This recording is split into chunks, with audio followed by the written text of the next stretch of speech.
వ్యక్తిని కాకినాడలో ఒక ఎమ్మెల్సీ ఒక దళిత డ్రైవర్ని అతి ఘోరంగా చంపి ఎంత అహంకారం అంటే ఆ డెడ్ బాడీ తీసుకుని డోర్ డెలివరీ ఇచ్చే పరిస్థితికి వచ్చారు ఆ రోజుల్లో. అలాంటి వ్యక్తిని ఊరేగింపుగా తీసుకొచ్చి ఊరేగించే పరిస్థితికి వచ్చారు. నిన్న మళ్ళీ అందరినీ బెదిరించడం, సాక్షులకు డబ్బులు ఇవ్వడం, ఇలాంటి తప్పుడు పనులు చేసే పరిస్థితికి వచ్చారు. అడ్డంగా దొరికాడు. తప్పు చేసి ఇక్కడ ఉపేక్షించడానికి ఎవరు సిద్ధంగా ఉండరు. ఈ విషయాలు వీళ్ళు గుర్తుపెట్టుకోవాల్సిన అవసరం ఉంది. నేను అందుకే మీ అందరికీ ఒకటే చెప్తున్నాను, ఈ యొక్క రాజకీయ పార్టీ యొక్క ఐడియాలజీని మీరు అర్థం చేసుకోవాలి. వీళ్లకు దూరంగా మీరు ఉండాలి, సమాజానికి దూరంగా వాళ్ళని పెట్టాల్సిన అవసరం ఉంది. మేం మళ్ళీ వస్తే ఏ రాజకీయ పార్టీని చేసేది మంచి చేస్తూ ఉంటాం, కానీ వీళ్ళు వచ్చేది మాత్రం మేము వస్తే నరికేస్తాం, చంపేస్తాం, లేకుంటే క్యాన్సిల్ చేసేస్తాం, పెట్టుబడిదారు తరిమేస్తాం. ఇంకా మీరు చూసే దీన్ని డెమాన్స్ట్రేట్ చేయడానికి పోస్టర్లకి జంతు బలిచ్చే పరిస్థితికి వచ్చారు. నేను ఒకటే హామీ ఇస్తున్నా, మీ పాత రోజులు పోయినాయి.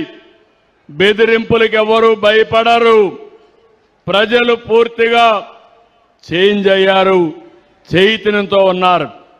అందుకే ఈరోజు ఆ నమ్మకంతోనే రాష్ట్రంలో పెద్ద ఎత్తున పెట్టుబడులు వస్తున్నాయి.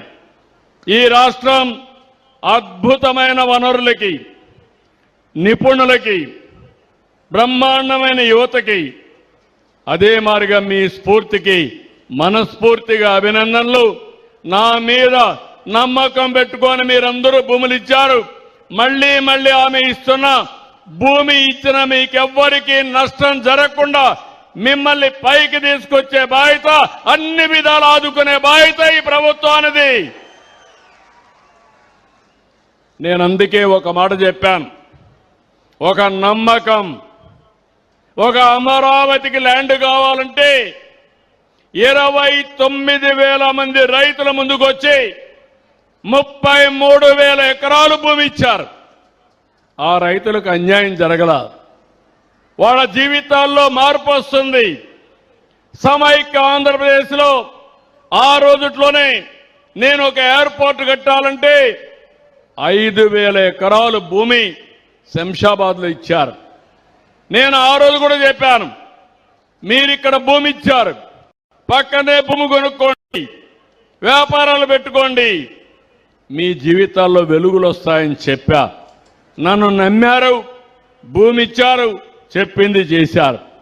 ఇప్పుడు మీకు కూడా ఒకటి హామీ ఇస్తున్నా, ఇక్కడుండే రైతాంగానికి ఆదాయం వచ్చేట్టుగా, మీ పిల్లలకు ఉద్యోగాలు వచ్చేట్టుగా స్కిల్ డెవలప్మెంట్ చేయడమే కాకుండా మిమ్మల్ని చిన్న చిన్న పరిశ్రమలు పెట్టుకునేట్టుగా, వ్యాపారాలు పెట్టుకునేట్టుగా మిమ్మల్ని తయారు చేసే బాధ్యత ఈ ప్రభుత్వానిదని మరొక్కసారి మీ అందరికీ హామీ ఇస్తున్నాను. మీరు వేరే ప్రాంతానికి పోవాల్సిన అవసరం లేదు, ఇక్కడే ఉందాం. ఇప్పుడు పెట్టిన ఇండస్ట్రీ కూడా పొల్యూషన్ లేదు. నేను ఒకటే ఆలోచిస్తున్నాను, రాష్ట్రం మొత్తం నెట్ జీరో, కాలుష్యం లేనటువంటి వాతావరణం, సర్కులర్ ఎకానమీ